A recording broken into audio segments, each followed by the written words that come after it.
गुज़श्ता 5 साल से इस कौम को डराया जा रहा था कि हम फैटफ की ग्रे लिस्ट में आ चुके हैं और अगर हमने मगरबी दुनिया के मुतालबात के मुताबिक खुद को ना ढाला तो हम तबाह व बर्बाद हो जाएंगे। इसलिए हमें फ़ौरन ऐसे इकदाम करने चाहिए कि हम इस ग्रे लिस्ट की पाबंदियों से बाहर निकल आएं। इस कदर शोर मचाने वाले हुक्मरानों ने आवाम को कभी ये नहीं बताया कि ग्रे लिस्ट में जाने से इस कौम को क्या नुकसानात हुए हैं, और अगर हम आज इस लिस्ट से बाहर निकल आए हैं तो फिर भी खुशी के शादियाने बजाने वाले ये हुक्मरान हमें नहीं बता रहे कि इसके बाद हमें क्या फवायद हासिल होंगे। हैरत की बात यह है कि इस वक्त तकरीबन 19 ममालिक ग्रे लिस्ट में शामिल हैं, जिनमें तुर्की और मुत्तहदा अरब अमारात जैसी मजबूत मईशतों वाले ममालिक भी हैं। क्या इन दोनों मुल्कों की मईशतों, मुआशरतों और सियासी जिंदगी में जरा सा भी फर्क पड़ा? तुर्की की मईशत बिगड़ी तो उसकी वजह फैटफ नहीं थी, बल्कि आलमी मामलात में अमरीकी बालादस्ती और सीना जोरी थी। लेकिन मेरे मुल्क की इस्टेब्लिशमेंट और सियासी क़यादत दोनों ने मिलकर 22 करोड़ अवाम को मुसलसल ज़हनी और नफसियाती तौर पर यह गमाल बनाए रखा। इन बुज़दिल हुक्मरानों ने हर वक्त फैटफ के मुतालबात की फहरिस्त पकड़ी होती थी और ये नारा बुलंद किया करते थे कि हम अपना घर ठीक कर रहे हैं। जून 2018 की 28 तारीख को हम इस ग्रे लिस्ट में आए और हुकूमत को ये बहाना मिल गया कि कैसे और किस तरह आवाम को डराया धमकाया जा सकता है और उन्हें मुआशी बदहाली का डरावना ख्वाब दिखाकर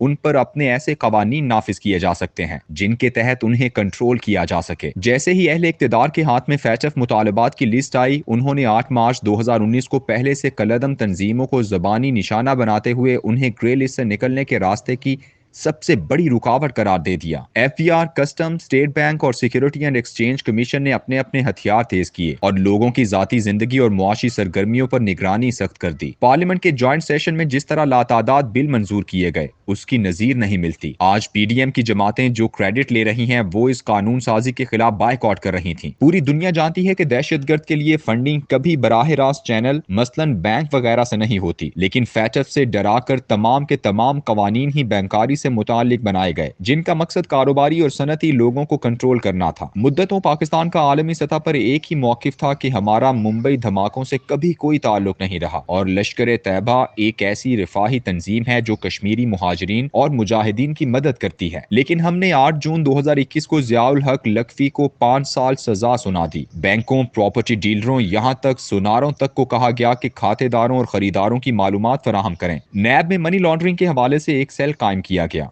ये सब कुछ करने के बावजूद भी अक्टूबर 2021 को फैटफ की मीटिंग में हमको ग्रे लिस्ट में ही शामिल रखा गया। उसके बाद हमसे और कुछ करके दिखाना मतलूब था। अप्रैल के आगाज में इमरान खान की हुकूमत को रजीम चेंज पॉलिसी के तहत हटाने के मंसूबे का आगाज हो गया था। भारत की नजरों में एक ही नाम खटकता था और वो था हाफिज सईद। अप्रैल की 8 तारीख को उसे 33 साल की सजा सुना दी गई और 9 अप्रैल को इमरान खान की हुकूमत बेरुखसत कर दी गई। अब खुशखबरियों का आगाज हुआ। फैटफ की तरफ से ठंडी हवाएं चलना शुरू हुई और पाकिस्तान ग्रे लिस्ट से बाहर आ गया। नुकसानात बताने वाले आज तक इसके नुकसानात नहीं बता सके और फवायद बताने वालों की जबानें गुंग हैं, इसलिए कि फैटफ एक ऐसा इदारा जिसका काम सिर्फ दुनिया भर के ममालिक पर नजर रखना है कि वहां से किसी दहशतगर्दी के लिए मनी लॉन्ड्रिंग तो नहीं हो रही। ये तंजीम दुनिया के किसी भी मुल्क को पाबंद करने का ऐसा कोई इख्तियार ही नहीं रखती कि वो ग्रे लिस्ट वालों से मुआशी ताल्लुक तोड़ दें। हर मुल्क आजादाना तौर पर अपना फैसला करता है। यही वजह है कि पाकिस्तान ग्रे लिस्ट में था और कोरोना आ गया। भारत और बांग्लादेश में टेक्सटाइल सनत बंद हुई तो यूरोपीय यूनियन के ममालिक को पाकिस्तानी मसनूआत की जरूरत आन पड़ी। पाकिस्तान से टेक्सटाइल की जितनी बरामद इस दौरान हुई जब ये ग्रे लिस्ट में था, उतनी बाकी 70 सालों में भी नहीं हुई जब हम वाइट थे। आज हम फैटफ की ग्रे लिस्ट से निकल आने पर खुशियां मना रहे हैं, जबकि इस वक्त आलमी क्रेडिट रेटिंग एजेंसियों ने पाकिस्तान को नाकाबिल भरोसा मुल्क करार दे दिया है, क्योंकि ये इस काबिल नहीं रहा कि यहाँ कोई सरमायाकारी की जाए। खतरा यह है कि ये किसी भी वक्त दिवालिया हो सकता है। दुनिया भर के सरमायाकार किसी मुल्क में सरमायाकारी करने से पहले 3 बड़ी तंजीमों की आरा का बगौर मुताला करते हैं। उनकी रेटिंग के मुताबिक जो मुल्क बेहतर होता है वो उसमें सरमायाकारी करते हैं। उन तंजीमों में से एक फिच है, दूसरी मूडीज है और तीसरी स्टैंडर्ड एंड पुअर्स है। ये तीनों वक्तन फवक्तन अपनी क्रेडिट रेटिंग जारी करती हैं, जिनकी बुनियाद पर सरमायाकार अपने फैसले करते हैं। क्रेडिट रेटिंग दरअसल किसी भी मुल्क की सनती, मादनियाती और ज़रई पैदावार, उसकी बरामदात और उस मुल्क के ज़र मुबादला के ज़खायर के साथ साथ खास طور پر اس ملک میں سیاسی استحکام جیسے عوامل کی بنیاد پر کی جاتی ہیں۔ ان تنظیموں میں سے سب سے پہلے 7 اکتوبر کو موڈیز نے پاکستان کو اپنی ریٹنگ میں B3 سے گرا کر CAA1 کر دیا۔ یہ کسی بھی ملک کی معیشت کے لیے بدترین سطح ہوتی ہے، یعنی اب یہ معیشت قریب مستقبل میں سنبھل نہیں سکتی، اس لیے موڈیز نے ہمیں اپنی کاٹ کباڑ والی لسٹ میں شامل کر دیا ہے اور بتا دیا ہے کہ فی الحال ہم پاکستان کی ریٹنگ نہیں دیں گے۔ گزشتہ جمعے یعنی 21 اکتوبر کو فچ نے بھی اپنی ریٹنگ میں پاکستان کو سرمایہ کاری کے لیے ناقابل یقین ملک قرار دے دیا۔ اس کے مطابق پاکستان پر بین الاقوامی قرضوں کی GDP کے مقابلے میں شرح 73% تک جا پہنچی ہے۔ عالمی سرمایہ کاروں نے پاکستانی بانڈ خرید کر جو سرمایہ کاری کر رکھی ہے اس پر منافع ادائیگی 21 ارب ڈالر سالانہ تک پہنچ چکی ہے۔ پاکستان کے زر مبادلہ کے ذخائر جو عمران خان کے دور میں اگست 2021 کو 20 ارب ڈالر تھے، اب صرف 7.6 ارب ڈالر رہ گئے ہیں۔ ان سے بمشکل صرف ایک ماہ کے قرضوں کی قسط کی ادائیگی اور پیٹرول کی قیمت دی جا سکے گی۔ اس کے بعد کیا ہوگا کوئی کچھ نہیں کہہ سکتا۔